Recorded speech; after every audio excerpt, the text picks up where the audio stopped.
그래서 13절의 말씀, 저 여러분 한 절씩 교독을 하겠습니다. 6절. 그들의 오매 사무엘이 엘리압을 보고 마음에 이르기를 여호와의 기름 부으실 자가 과연 주님 앞에 있도다 하였더니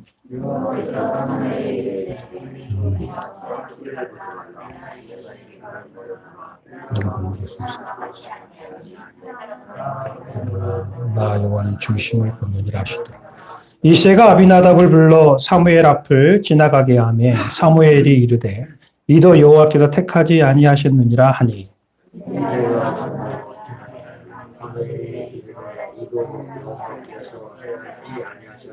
이새가 그의 아들 일곱을 다 사무엘 앞으로 지나가게 하나 사무엘이 이새에게 이르되 여호와께서 이들을 택하지 아니하셨느니라 하고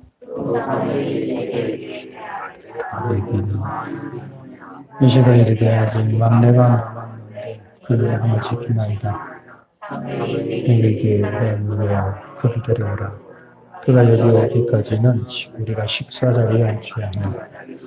이에 사람을 보내어 그를 데려오매 그의 빛이 붉고 눈이 빼어나고 얼굴이 아름답더라. 여호와께서 이르시되 이가 크니 일어나 기름을 부으라 하시는지라. 사무엘이 기름 뿔병을 가져다가 그의 형제 중에서 그에게 부었더니 이날 이후로 다윗이 여호와의 영에게 크게 감동되니라. 사무엘이 떠나서 라마로 가니라. 아멘. 이제 오늘부터 다윗에 대한 부분을 함께 말씀을 나누도록 하겠습니다. 그럼 다윗 하면 어떤 생각이 드십니까? 다윗. 아마 우리 주일학생들이 여기 있었다라고 한다면 또 물어보면 다윗 하면 골리앗, 물맷돌 뭐 이렇게 이야기를 할 거예요. 말 그대로 다윗 하면 다윗은 용기 있는 사람. 작은 돌멩이를 가지고 그 거대한 골리앗을 때려눕힌 그러한 사람. 그래서 성경의 인물 중에 가장 인기 있는 사람이 누구냐 하면 아마 서슴없이 다윗 아마 그럴 거예요.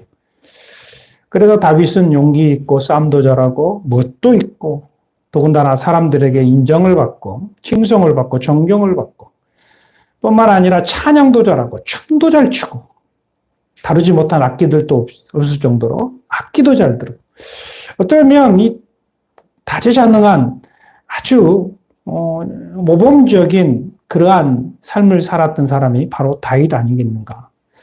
더군다나 다윗의 인생은 왕의 인생 아닙니까? 그래서 다윗은 왕으로서의 가장 멋진 성공한 사람이다라고 우리는 생각하는 경우가 많이 있습니다. 그렇다면 다윗의 어린 시절은 어땠을까요? 다윗의 어린 시절은 어땠을까요? 다윗이 그렇게 왕으로 삶을 살았다고 한다면 분명히 금수저의 삶을 살지 않았을까? 다윗은 어떤 특별한 아이로 삶을 살지 않았을까? 뭐 이렇게 생각할 수도 있을 터인데 우리는 이 다윗의 그 인생 속에 어린 시절을 한번 살펴보려고 합니다. 하루는 사무엘이 이스라엘 왕을 택하기 위해서 베들레헴으로 가게 됩니다. 그 배경은 하나님께서 사울의 범죄로 말미암아 사울의 왕권을 폐위시키고 사울 다음으로 새로운 왕을 삼기 위하여 사무엘에게 베들레헴으로 가라라고 했고 이새의 집으로 가라고 했어요. 사무엘은 이스라엘의 거장입니다. 아주 큰 별이죠. 그분이 이 작은 베들레헴이라는 집으로 가고 베들레헴이라는 지역으로 갔고 그곳에 이새라는 집에 들어갔을 때에 베들레헴은 아마 큰 잔치가 벌어졌을 거예요. 위대한 선지자 사무엘이 이곳에 왔다. 우리에게 왔다. 그렇게 여겼겠죠. 사무엘은 이새의 집에 들어가서 묻습니다. 이새의 자녀들이 몇 명인가? 했더니 네, 8명입니다. 8명이니까 얼마나 듬직합니까? 왜 그러십니까? 사무엘은 당신의 아들들 중에 이스라엘의 왕으로 세울 자가 있다라고 했습니다. 라고 말을 했을 때에 여러분 이 말을 들은 이새의 마음은 어땠을까요? 얼마나 기뻤겠습니까? 춤을 출 정도로 아마 어떻게 표현을 못했을까라고 생각을 해요. 그래서 이새는 자신의 아들들에게 최대한 좋은 옷을 입게 만들었고 또 최대한 외모를 신경 쓰게 했을 것입니다. 좋은 옷도 입혔을 것이고 여튼간에 기쁜 마음으로 아들들을 준비를 했어요. 그 중에 첫째 아들 엘리압을 사무엘에게 보여줍니다. 엘리압에 대해서 이렇게 성경은 표현하고 있어요. 약간의 각색을 해보면 그 엘리압은 굉장히 우람한 체격입니다. 사울처럼 키도 커요. 얼굴도 거머쭅쭅하면서 정말 잘생겼어요. 사무엘이 그 엘리압을 보자마자 막 심장이 두근두근 거리는 정도로 요동쳤어요. 사울만 그렇게 키도 크고 장대한 줄 알았는데 엘리압 자체 보니까 외모적으로 전혀 손색이 없는 거예요. 이야, 하나님께서 사울 버금갈 정도로 이 듬직한 이 청년을 하나님께서 준비해 두셨구나 라고 하면서 그래, 이 정도면은 왕이 될 수 있겠어 라고 생각을 한 거예요. 그런데 그 순간 사무엘의 영적인 눈이 열려요. 그래서 하나님의 음성이 들립니다. 사무엘아, 너 아니야. 이러는 거예요. 왜 아니지? 하지만 하나님의 사인은 아니라는 거예요. 두 번째 아들 아비나답을 보여주었습니다. 아비나답 역시도 그 형 엘리압처럼 아주 듬직하게 생겼어요. 우람하게 생겼습니다. 키는 조금 작지만 잘생겼어요. 야, 아비나답이다! 라고 생각했는데 하나님께서 또 말씀하시는 No. No 하시는 거예요. 조금씩 이제 사무엘은 낙심하게 됩니다. 셋째, 넷째, 다섯째, 여섯째, 일곱째 다 보였는데 하나님께서 계속해서 고개를 설레설레 주시는 No, No, No, No. 삽시간에 7명의 자녀들이 싹 지나고 말았습니다. 그래서 사무엘이 두리번 거리다가 당신의 아들들이 다 여기 있습니까? 라고 했더니 이세 역시도 두리번 해보더니 분명히 8명이라고 있는데 몇 명이에요? 7명이 왔어요. 그러다가 한 명이 빠졌습니다. 한 명이 안 왔네요. 그 한 명은 어디 있습니까? 했더니 저기서 지금 양을 치고 있는 막내가 빠졌습니다. 라고 있어요. 여기서 보면 11절 말씀 한번 볼까요? 11절 말씀을 다시 한번 읽어봅시다. 시작. 또 사무엘이 이새에게 이르되 내 아들들이 다 여기 있느냐? 이새가 이르되 아직 막내가 남았는데 그는 양을 지키나이다. 사무엘이 이새에게 이르되 사람을 보내어 그를 데려오라. 그가 여기 오기까지는 우리가 식사 자리에 앉지 아니하겠노라. 아멘. 여기에서 막내라는 단어를 썼어요. 막내가 빠져 있나이다. 근데 우리 용어상으로는 막내하면 8명의 아들 막내 쓰잖아요. 그런데 히브리의 원문에 보니까 이 막내라는 단어가 뭐로 쓰였냐? 하카톤이라는 단어를 썼어요. 하카톤. 근데 이 하카톤의 단어의 뜻이 어떤 단어냐 하면 하찮고 그다지 중요하지 않는 사람, 이 뜻이에요. 하찮고 그다지 중요하지 않는 사람이 막내라는 단어를 썼단 말이죠. 그저 형제들 간에 자식들 가운데 막내의 우리나라의 의미가 아니라 하찮은 애, 그렇게 중요하지 않은 애라는 단어를 지금 누구에게 쓰고 있느냐? 아버지 이새가 다윗이라는 아들을 칭할 때 그렇게 사용하고 있다는 이야기예요. 그렇다면 결국은 이 말이에요. 아버지 이새는 다윗을 어떻게 봤어요? 하찮은 애. 8명의 자녀들 가운데 그저 쓸모없는 애. 그리 중요하지 않는 애. 그렇게 여겼던 거예요. 그래서 이새는 사무엘이 큰 대선지자가 너 자녀를 다 데리고 오라고 했을 때에 내 자식이 8명인 줄 알잖아요, 아버지가. 근데 7명만 데리고 온 거예요. 왜?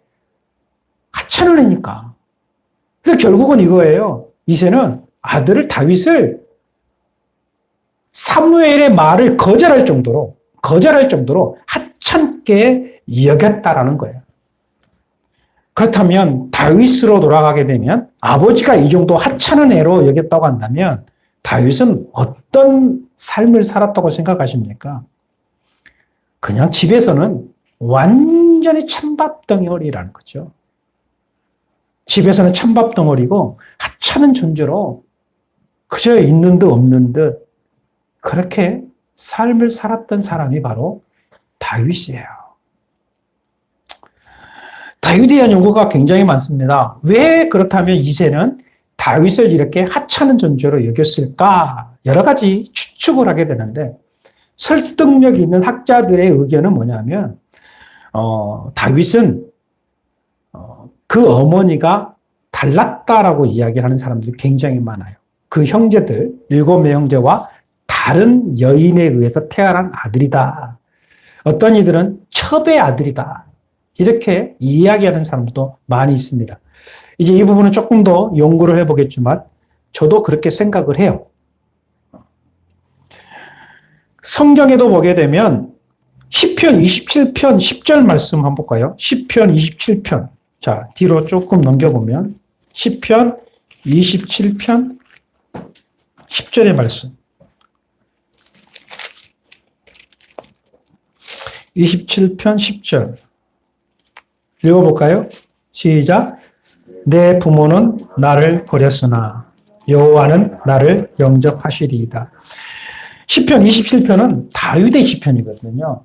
다윗이 기록한 시편인데 어떻게 표현했냐면 10절에 내 부모는 나를 버렸다. 여러분 다윗이 일기를 쓰면서 똑같이 생각하면 돼요. 다윗이 일기를 쓰면서 이렇게 하는 거예요.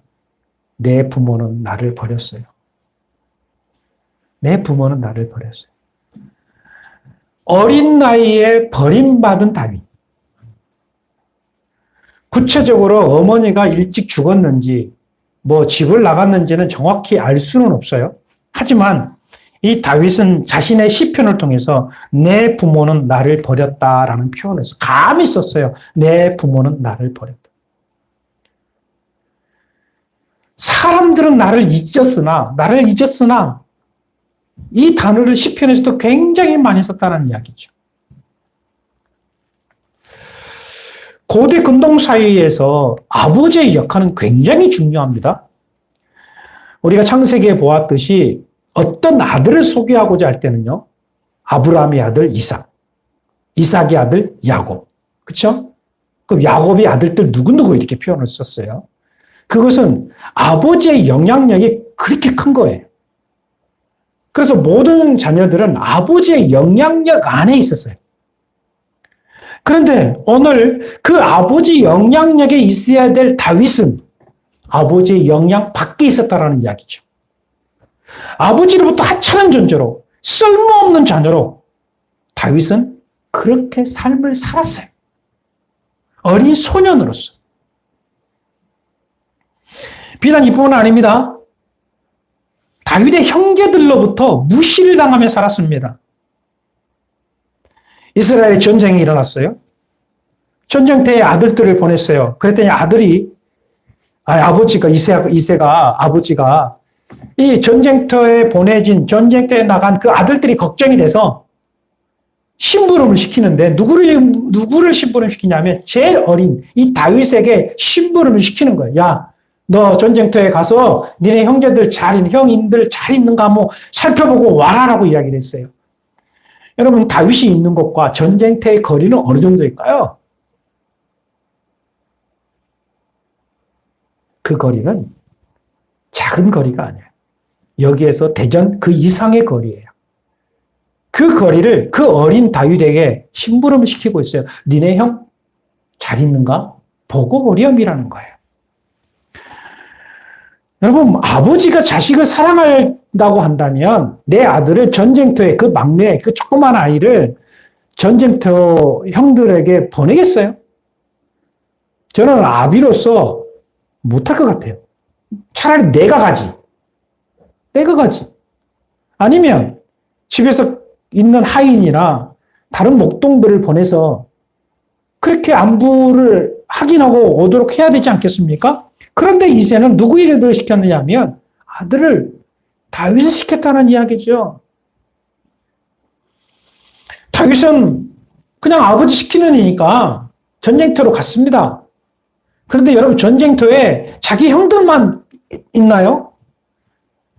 그 전쟁터는 수만 명이 모여 있단 말이죠. 다 찾아오면 그놈이에요. 그렇다면 그 많은 인원수 가운데, 사람들 가운데 형들 찾겠어요? 형들을 찾는다는 말은 이건 쉬운 게 아니에요. 운동장에서 바늘 하나 찾는 식으로 어려운 겁니다. 그렇게 어렵게 다윗이 어쨌든 모르지만 형들을 찾았어요. 자, 전쟁터에서 형들을 찾았어요. 형들을 만났어요. 얼마나 극적인 거냐고요. 그런데 이 극적인 가운데 17장 28절 말씀 한번 볼까요? 17장 28절 같이 보죠. 17장 28절 시작. 그 형 엘리압이 다윗이 사람들에게 하는 말을 들은지라 그가 다윗에게 뭐하여? 노를 바라여 이르되 너가 어찌하여 이리로 내려왔느냐? 들에 있는 양들을 누구에게 맡겼느냐? 나는 내 교만과 내 마음의 완악함을 나누니 너가 전쟁을 구경하러 왔도다. 아니, 미치지 않고서야 전쟁이 구경하러 온 아이가 어디 있겠습니까? 그렇게 먼 거리를 걸어서 형들에게 찾아왔는데 그 형이라는 사람들이 다윗을 향하여서 뭐라고 말해서 노를 바랬다, 화를 냈다고 이야기했어요. 그 형들 역시도 이 다윗을 볼 때 하찮은 존재로 본 거예요. 그냥 심부름꾼 하나 정도로 본 거죠. 종보다 더 못한 존재로 본 거죠. 그렇다면 다윗은 아버지로부터 인정도 못 받고 형들로부터 인정도 못 받고 하찮은 존재로 살았던 다윗을 우리는 발견할 수 있어요. 여러분, 우리는 신앙생활하면서 사실은 다윗을 보면 거대한 거인, 큰 거인으로만 보았습니다. 위대한 왕으로만 보았습니다. 골리앗을 때려 높인 영웅으로만 보았죠. 그런데 이 다윗의 어린 배경을 보게 되면 눈물이 날 정도로 비참하고 처참한 삶을 살았어요. 고생하면서 천덕꾸러기처럼 살았다는 이야기죠. 집에 잔치가 벌어졌음에도 불구하고 초대도 받지 못하고 그 잔치집에 들어가지도 못하고 종처럼 살았죠. 아버지의 사랑도 받지 못하고 들에서 양을 치는, 여러분, 들에서 양을 친다는 건 쉬운 일이 아니에요. 팔레스타인에 가게 되면 그 고지들이요 굉장히 갈파릅니다. 그런데 이 양들이 풀을 먹기 위해서 이 고지를 이렇게 왔다 갔다 하거든요. 그러면은 이 고지에서 양 목동은 쉴 수가 없어요. 계속 그 오르막길을 오르락 내리락 해야 돼요. 얼마나 힘든 일인지 몰라요. 그런데 양들만 있습니까? 그 주변에는 사나운 사자, 곰 같은 게 있다 그랬어요. 그것뿐만 아니에요. 양들을 빼앗으려고 하는 도적들도 있어요. 그것을 지킨다는 것은 목숨을 내놓는다는 거거든요. 그렇게 어려운 일을 다윗이 했다라는 이야기예요. 여러분, 우리 다윗의 인생을 보면서 우리의 인생을 한번 생각해 볼 필요가 있어요. 우리의 인생을 바라보며 대다수 우리들 스스로가 이렇게 생각해요. 나도 그 영웅의 삶을 살았으면 좋겠다라는 생각을 하는 경우가 굉장히 많습니다. 나도 영웅의 삶을 살았으면, 내 집안이 어떤 큰 저택이나 아주 괜찮은 집안이었으면 하는 생각들을 간혹 하는 경우가 많아요. 우리 부모가 돈이 많아서, 우리 할머니, 할아버지가 좀 돈이 좀 많아서 내가 그래도 번지런하게 내 집이라도 있었으면, 내가 뭔가 하고자 할 때에 아버지가 돈 몇천만 원, 1억, 2억 주면서 해봐라 라고, 그런 가정에 내가 태어났으면 얼마나 좋았을까 하는 생각도 여러분 우리는 간혹 해오지 않았습니까? 분명히 그렇게 해왔을 거라는 거죠. 그래서 그것이 불만이었어요. 왜 부모가 이렇게 못 살았나? 왜 우리 할머니, 할아버지가 그렇게 못 살았나? 그게 불만이었어. 그런데 그 불만을 품고 살았던 우리가 이제는 부모가 되어 있단 말이죠. 그리고 내 자녀들이 있어요. 가만히 보니까 내 자녀들에게 물려줄 게 없네? 기껏 물려준 것이 뭐예요? 가난, 부족함에, 연약함에.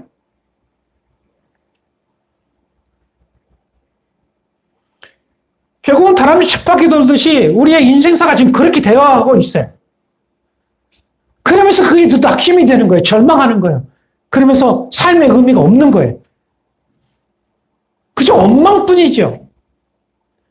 여러분, 왜 우리가 이렇게 살아갈까요? 왜 우리가 이런 생각을 하고 있을까요? 그것이 뭐냐면 성공의 기준점을 어디다 두고 있느냐의 생각이기 때문에 그러는 거예요. 우리는 대다수 시선을 어디에 맞냐면 성공한 사람들만 보았어요. 잘 나간 사람들, 잘된 사람들, 멋있는 사람들을 보았기 때문에 항상 우리 자신을 돌아볼 때 비참한 거죠.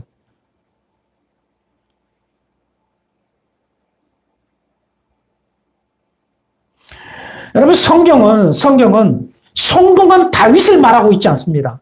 성공한 다윗에 대해서만 말씀하고 있지 않아요. 그 성공한 다윗의 그 밑에 배경에 힘들고 고통스럽고 외롭고 버림받는 그 삶이 있었음도 성경은 분명하게 말씀을 하고 있다는 이야기예요. 비단 다윗뿐만 아니에요. 요셉도 마찬가지입니다. 형들에게 버림받고 종살이하고 노예생활하며 억울한 감옥살이까지 한 그 노예 요셉의 모습을 그려주고 있다는 이야기죠. 예수님도 마찬가지예요. 하나님의 아들로서 위대한 역사만 이루신 예수님의 모습도 그려지지만 그러나 그 배경 속에 제자들에게 버림받고 손가락질 받고 침뱉음을 받으며 사람들이 예수를 바라보면서 저주를 받았다라고 하면서 십자가의 못을 박아 죽이는 그러한 처참한 인생을 사신 분도 예수님이라는 거죠.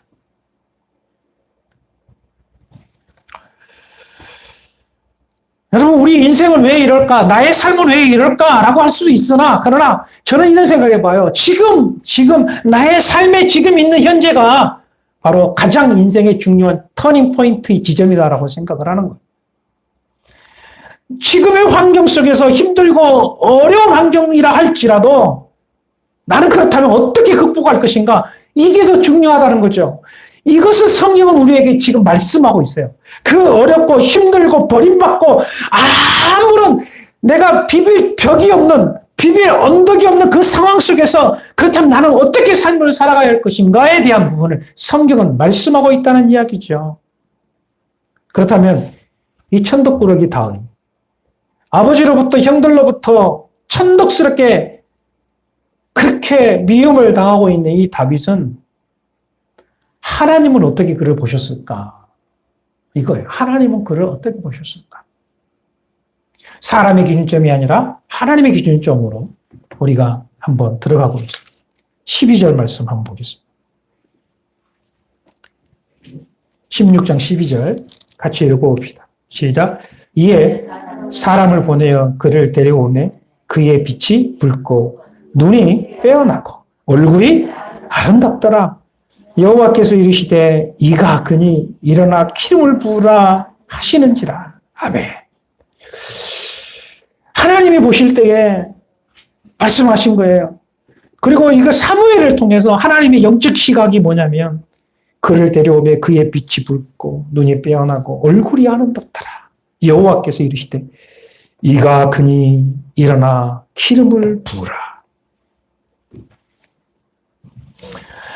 여러분, 사람들은 다윗을 인정하지 않았습니다. 인정해 주지도 않았습니다. 하찮게 여겼어요. 하찮게 여겼어요. 뭐라도 된다고? 기대도 안 했어요. 그런데 하나님께서 다윗을 인정해 주셨다는 거예요. 인정해 주셨다는 거예요.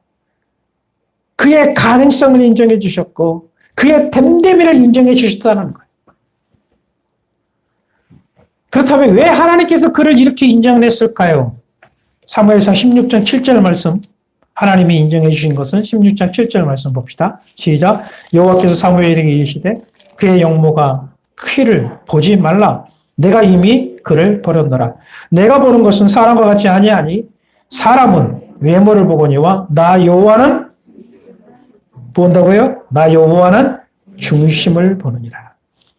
중심을 보셨다라는 거예요. 그 다윗의 무슨 모습을 보신 거예요? 중심을 보셨다라는 이야기예요. 그렇다면 여러분, 사람의 중심, 하나님 보시는 사람의 중심은 무엇일까요? 이 중심의 의미를 한번 생각해 볼 필요가 있어요. 중심은 뭘까? 이 중심은 마음, 사람의 됨됨이라고 표현했어요. 사람의 중심, 사람의 마음, 사람의 됨됨이. 다윗은 어떤 사람입니까? 여러분, 막내요, 양치기요, 형들로부터 소외된 사람이라고 했죠? 그렇다면 이 정도면 삐뚤어져야 되지 않을까요? 여러분 보세요. 자식들 가운데 아버지가 나를 편애를 하는 거예요. 편애를. 자꾸 못마땅해 하고 나만 일만 시키고 완전히 뭐 콩쥐 팥쥐 이야기 보니까 엄마 주는 콩쥐라 콩쥐. 맨날 부엌대기처럼 삶을 살아가는 거예요. 그렇다면 여러분 삐뚤어져야 되는 게 정상이 아니에요? 불평하고 원망이 나야 되는 거 아니에요? 여러분 부모가 여러분에게 잘못해주면 여러분 섭섭하게 하면 막 그런 생각이 안 들던가요? 막 저도 옛날 어렸을 때 그 생각 들어요. 커서 봅시다. 늙어서 봅시다. 아니 뭐 안 해줘 부모가. 안 해줬대. 말도 안 해줘. 사주도 않고. 막 어쩔 때는 막 집 나오고 싶어버리고. 막 그런 생각 안 들었나요? 여러분들은 다 천사여가지고 그런 생각 전혀 안 드셨죠? 부모 원망 안 했어요?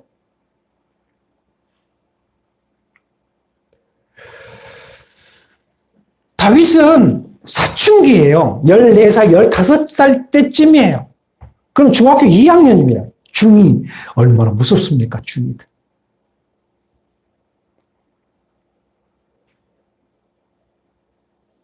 중2보다 더 무서운 게 여성의 갱년기. 여러분, 다윗은 그런 반항기가 생기지 않았을까요? 충분히 예상될 수 있는 현실이에요.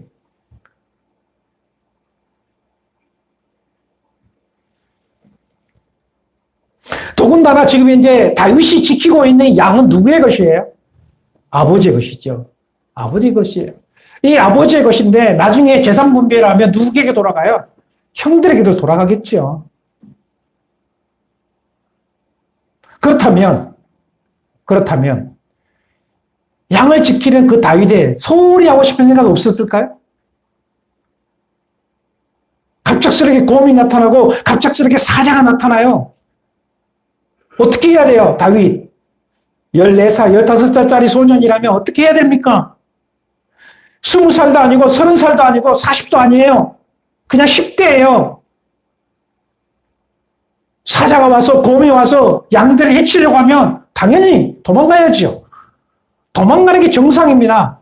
도망갔다가 할지라도 어느 누구도 다윗을 향해서 너 나쁜 놈이야 라고 손가락 찰 사람 아무도 없어요. 맞죠? 맞아요. 그럼에도 불구하고 다윗은 어떻게 말합니까? 그 곰과 사자를 향하여 달려가고 있어요. 자, 성경 말씀 볼까요? 사무엘상 17장 34절 17장 34절 35절 같이 읽을게요. 다윗이 사울에게 말하되 주의 종이 아버지의 양을 지킬 때에 사자나 곰이 와서 양떼에서 새끼를 물어가면 내가 따라가서 그것을 치고 그 입에서 새끼를 건져내었고 그것이 일어나 나를 해하고자 하면 내가 그 수염을 잡고 그것을 쳐 죽였나이다. 이거 참 아무리 생각해봐도 이해가 되지 않아요. 이거는 도저히 상상할 수가 없어요. 14살짜리 소년이 이 사자와 곰이 새끼 양을 물고 가니까 쫓아가가지고 그 곰과 싸웠다는 이야기. 심지어는 사자의 머리를 잡고 수염을 잡고 싸웠다는 이야기. 수염을 잡고 쏴주고.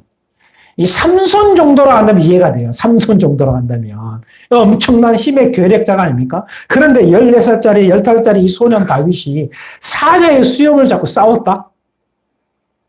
이게 뭐 상상이 안 가죠. 그럼에도 불구하고 다윗은 이렇게 했다는 거예요. 내 양 내놔라, 내 양 나라 하면서 이렇게 하는 거죠. 여러분, 다윗의 이 무모함, 이 다윗의 이 무모함이 어디서 나왔을까요? 우리는 이것을 담대함이라고 말하긴 하지만 사실은 이 담대함이 좋은 말이죠. 좋은 말에 좋은 의도로 담대함이지만 우리가 보는 기준에서 이 담대함이 아니라 이건 무모함이에요. 이 무모함이 어디서 나왔을까요? 성경은 그 무모함을 이렇게 설명합니다. 사무엘상 17장 37절 말씀 같이 봅시다. 17장 37절 같이 봅시다. 또 다윗이 이르되 여호와께서 나를 사자의 발톱과 검의 발톱에서 건져내셨은즉 나를 이 블레셋 사람의 손에서 건져내시리이다. 사울이 다윗에게 이르되 가라 여호와께서 너와 함께 계시기를 원하노라. 첫 말씀 뭐예요? 여호와께서 나를 사자의 발톱과 검의 발톱에서 건져내셨은즉 바로 이 부분이에요. 이 무모함이 어디서 나왔다고요? 여호와께서 나를 지키실 것이다 라는 거예요. 이 어린아이의 고백 속에 이 고백 속에 신앙 고백이 들어있는 거예요. 여호와께서 나를 지킬 것이다 라는 그 믿음이 결국은 사자를 향하여 달려갔고 곰을 향하여 달려갔고 그 양들을 지키는 힘이 되었다라는 거예요.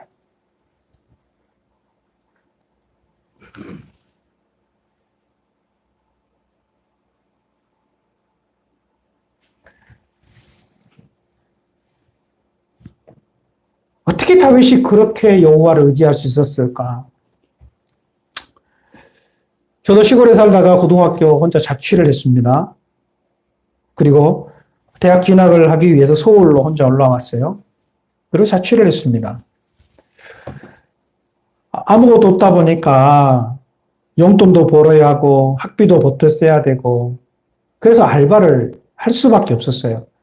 주차장 안내 알바도 하고 또 영업사원도 해보고 또 공사장 가서 노가다도 해보고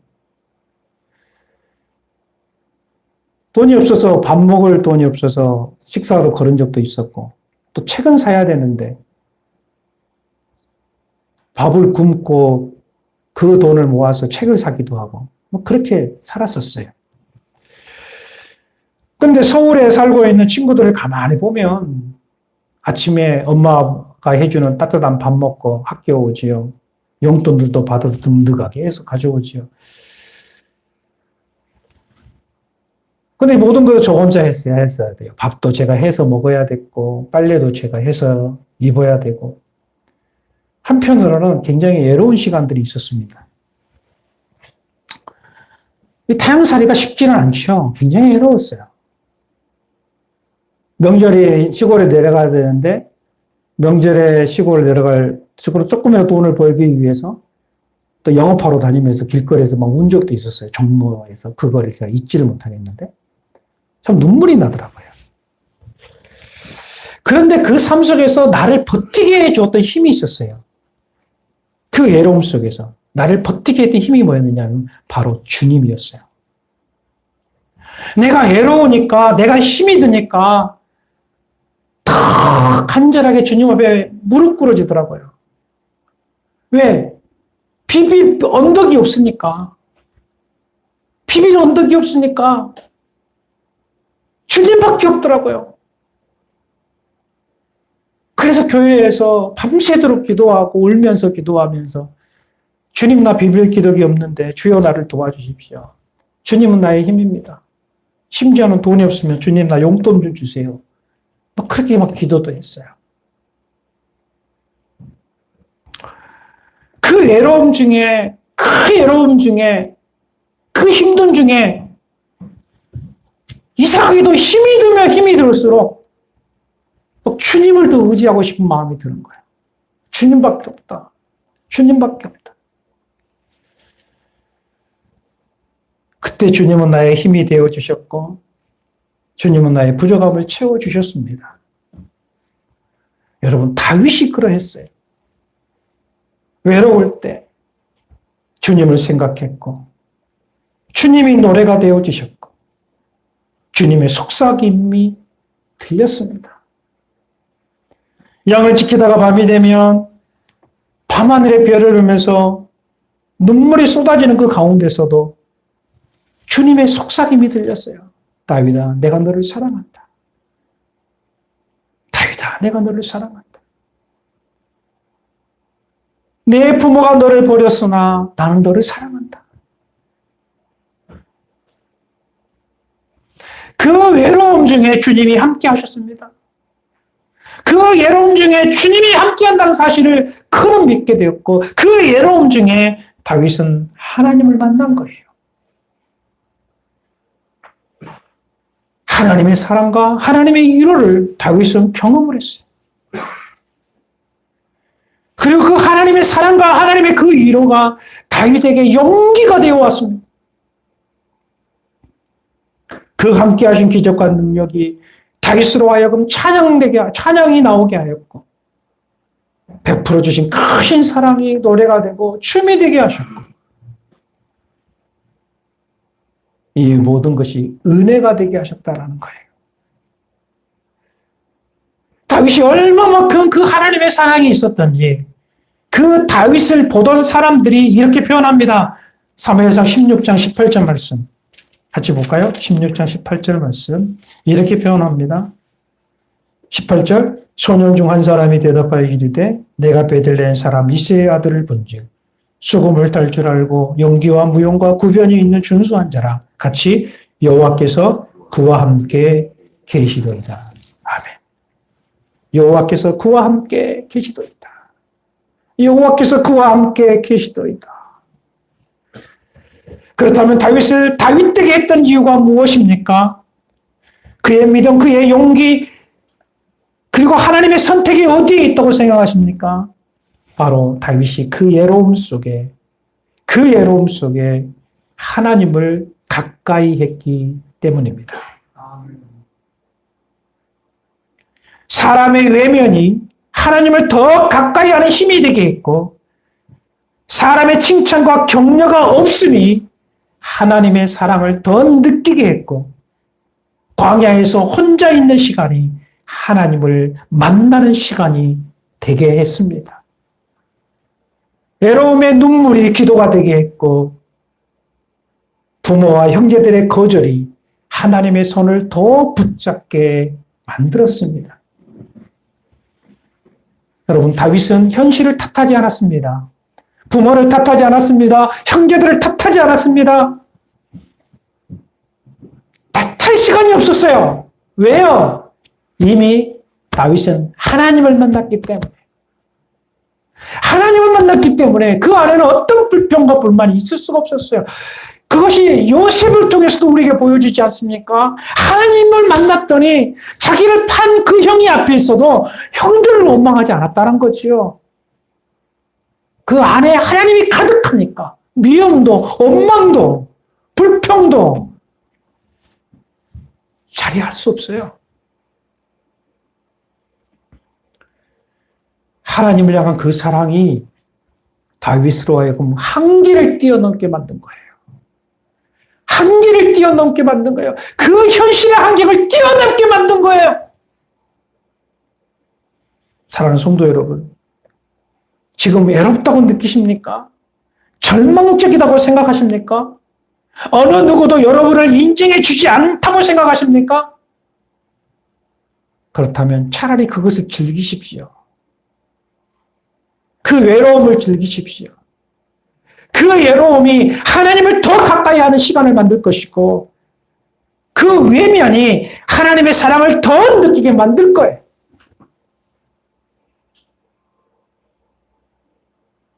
여러분, 우리의 힘은 하나님이에요.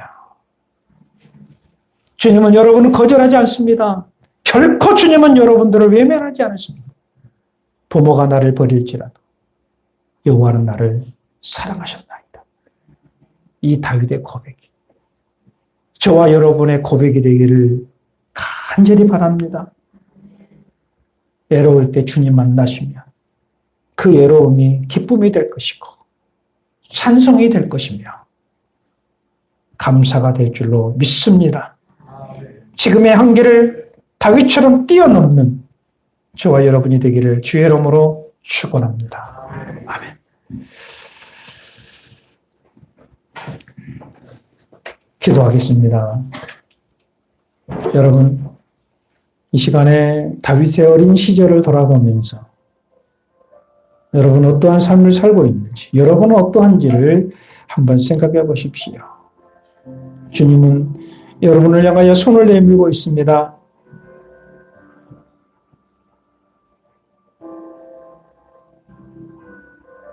혼자 있다고 느껴질 때에도, 외로움을 느낄 때에도 주님은 옆에서 여러분들에게 손을 내밀고 계십니다.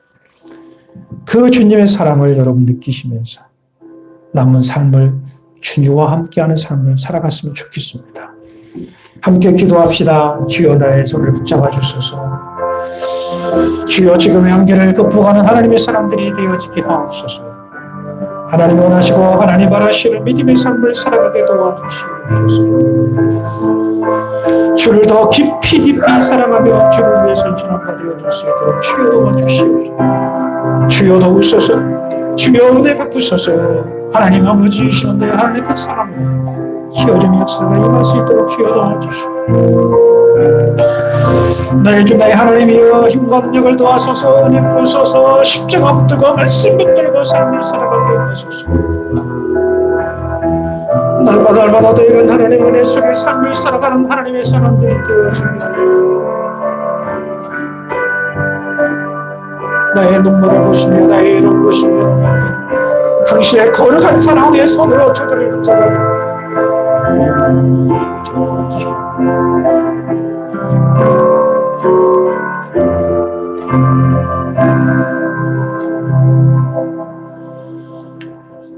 사랑하신 하나님 아버지,